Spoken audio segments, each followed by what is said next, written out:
Hi, I'm Stephen Bauman, and in this video, I'm going to show you a technique called mass drawing. It's one of the fastest ways that you can get a portrait drawing on your paper and recognizable, and it's also the newest addition to my block-in course on Proko.com.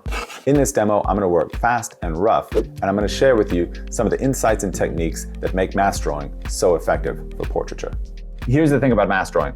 It's incredibly rapid. It's a lot like painting in that sense. Like you can think about your pencil as like a paintbrush that's like the size of your index finger or something. And I'm actually just going to start out with a series of value shapes that roughly represent the shadow below the nose, the shadow of the eye socket on the left-hand side, and then maybe I'll go up the edge of the kind of temporal line. Even at this point, we can actually start to take some measurements. So I want to know, for instance, like where the back edge of the cast shadow here, where does that line up with the shadow shape that's in the upper inner corner of the eye socket? So I'm just going to use the edge of my pencil looking at my source image. So I think actually I need to pull this over a little bit further. And I'm going to also clarify a little bit this shape here. Now, you can choose to do this now or later, but I'm going to take my stump and I'm just going to like punch up a little bit that core shadow, just because I want to use this as kind of an anchor point. I talk a lot about in block-ins and early on in drawings that you want to have, it's called kind of a point of truth.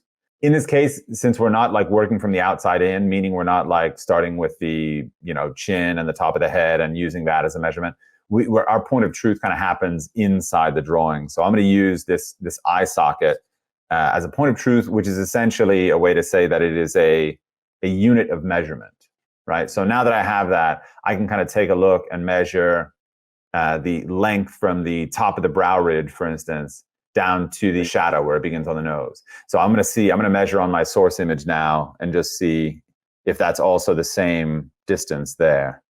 So I think that this distance from brow ridge should take me basically to the top of the shadow edge of the nose. So I'm going to lower this down just a little bit. I think add a little bit more distance onto the bottom of it. Right. Now let's go right from here down the edge of the cheekbone, or from the cheekbone rather, down to the outside corner of the mouth. In fact, we're going to take that maybe all the way down to the chin. But I'm going to take a measurement and I'm going to see like if the shadow of the nose up to the brow ridge, what that length is in relationship to the bottom third of the face. So I need to make this distance down to the chin longer than that. So think about there. That should put me right about where the chin is, and then I think that shadow edge ends somewhere around here. Why don't we take a measurement for the forehead as well? I'm going to go from the top of the shadow edge of the nose to the brow ridge, and I think that is just about the same as the height of the forehead. So the height of the forehead brings us kind of up to here. And I'm going to go ahead and also block in all of the value that kind of comes after this, right? And I'm going to take also the beginning of that cast shadow from the chin downward. I'm also going to treat that as a part of the same value shape. And you can see I'm using the edge of my pencil here. Try not to use lines. And this is a thing that's going to be difficult for you to kind of adjust to if you haven't drawn this way before. But ideally, in mass drawing, you're dealing with the meetings of values, not necessarily with lines themselves, right? Which normally we would conceptualize the beginning of a drawing by saying like, by doing what we have out here, by having a series of lines and using that to kind of construct a believable set of proportions. Here, we're going straight away into values. I want to make sure that I get the entire light shape of the head blocked in. So I'm going to incorporate a value in the background here. What I want to do is give you guys the full view of like what the light shape is exactly. And then we're going to jump back into it and start making it a lot more real. Also, baked into this stage, and if you're familiar with the block-in bootcamp or the block-in course, you'll know that's what I refer to as a reasonable expectation of inaccuracy. I don't think that what I'm blocking in right now is perfect, not by a long shot. In fact, I know, I'm 1,000% sure that there's things about it that are going to need to change. I'm just kind of rolling with it rather than trying to fix everything at once, because what mass drawing relies on is a strong sense of naive recognition, meaning that if you can get a picture to resemble your source image a little bit, right? then you can just look back and forth, and without taking measurements, you can start to make some adjustments based on likeness. We need to make a bunch of measurements now. And I'm not talking just about like, let's take comparative measurements, whatever. Obviously, I want to triangulate. So I'm going to go ahead and take a bit of a harder pencil. This is an F lead pencil. And every shape that you have in here now exists in reference to a kind of non-objective grid, right? Everything lines up horizontally and vertically in one way or another. The peak or the apex of this light shape of the cheekbone lines up with something along the contour here. What is the distance here in relationship to, say, the distance here? All of these should be broken down and triangulated so that you can get this phase where everything is very abstract. I'm trying to think if I should place the eyes, place the mouth first. Now, the outside corner of the mouth, I have this one too high. The outside corner of the mouth is actually not far in height. I'm even going to venture a little bit that shape of the upper lip here. I use my stump to do it though. So you want to be careful. You ever get into that game of like outlining the lips, you know you're like halfway to like already losing the game when you start kind of outlining the lips. What you can rely on usually is that horizontal center line in the outside corners. You can draw and get away with no problem, but you start outlining that upper edge, it gets dicey very fast. By the way, what I'm trying to do with these values in particular is to leave myself some room at the end to darken. Like, I don't want the overall mass of shadow to actually be the darkest dark. I want to have some room to where I can push that a little bit further. Like, for instance, in this cast shadow with a nose, right? And I'm really like drilling down with my graphite now. Let your shapes be abstract. Don't worry too much about making things like look round or look good. It really is just like, how do you shear off parts of the light shape, kind of hide them in shadow? That's really the goal. It's not so much about yet like, how do I make stuff like look really, really all that real? Let the mass as a value like do the work for you. Now I'm gonna get some super dangerous territory here. Let's just go ahead and kind of mass in the eyes. I'm gonna go ahead and like leave the eyelid itself out.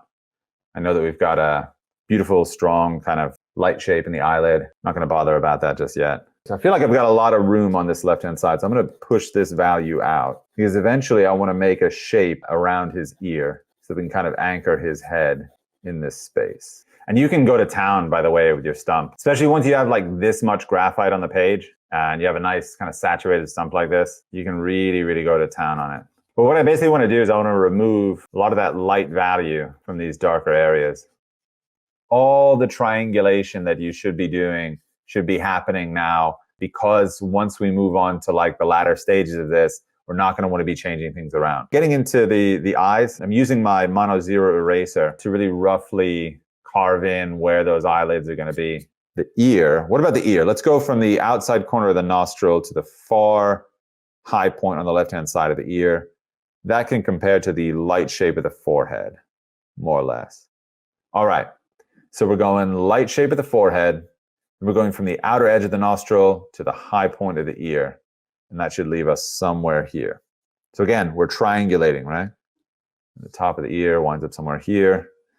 I think that a shape somewhat like this. Now you're gonna be very tempted when you're doing this to like do what I'm doing here and like erase away to get the shape of the ear. When you do that, please remember to replace that value. There's nothing worse than getting into the shadow and finding an ear that's like as bright as the highest highlight on the forehead. You know, this is one of those like 10 times out of 10, it's not going to be that way. And then we have, of course, the hairline, which comes in, covers up a bit the ear. Now, your mono zero eraser is going to be indispensable here. This is like another pencil that you're using. Everything that I'm doing here, I'm doing with the knowledge that I've got this really great eraser behind me that I can take and I can shave away anything that I need to adjust is attainable. Let's get some of that darker value in. That way we can start to pull out a little bit of the lights. By the way, another fun feature of mass drawing is you get to do stuff like this, like a massive value on the entire forehead so you can kind of pull out the brightness of that central plane. Interesting opportunity here. I need a slightly harder lead. I don't know what you guys have got with you. I'm going to take a 2H and I'm going to expand some of the planes around the nose. But let's add some structure to the head. Why not? I'm basically just hatching in some of the biggest, kind of broadest planes, just so I can get a little feeling for some of the more specific forms of the head. I mean, eventually, you know, if there's a problem, if there's a deficit with mass drawing that you can come across, is that it can leave you with a bit of a kind of flat feeling in the light shape, which is not ideal. I think my light shape for the chin is not quite broad enough. Or is even the whole chin, is the whole chin like skewed off to one side? I believe that that's happening. Well, that's embarrassing. Oh, that's embarrassing. Look at that. As I complete this demo in a time lapse, I'm going to share with you some general advice about how mass drawing can help your block-ins be more effective and faster. First things first, mass drawing requires that your source image or your model setup has a really good dichotomy of shadow and light. This is because the primary organizational scheme that we use in mass drawing is to divide the image into large flat shapes of dark and flat shapes of light. So when you're choosing your source image or your model setup for your mass drawing study, make sure that it has a lighting dynamic that will lead you to a successful study. Also, when you block in your first mass drawing, I want to make sure that your materials are in line with the concept you're going to work within. Mass drawings desire a strong contrast, so rather than starting out with a hard lead pencil like an H or an HB, I'd recommend that you start out with a 4B or a 6B. These soft grades of graphite are very easy to manipulate with your paper stump and will get you the strong contrast that you're looking for straight away. Now, practicing mass drawings is just like any other discipline. The first time that you do it is unlikely to be the most successful attempt that you make. If you're going to get to the bottom of how mass drawing can help you be a more effective portrait artist, you're going to need at least 5 or 6 reps to understand how this process fits into your workflow. So remember, the first time you're using this method, you're just trying it on to see if it fits. It's the second, third, fourth, and fifth times where you're actually going to be able to observe technical progress. Now, mass drawing is just one out of 4 different styles of block-in that you're going to practice in the block-in course. Each one of these different styles, visual, structural, hybrid, and mass, should all be practiced and understood separately so that you can understand eventually how to integrate all of them into your drawing process and become the most proficient portrait artist that you can be. I hope you enjoyed this lesson, and I look forward to seeing you in the block-in course on Proko.com.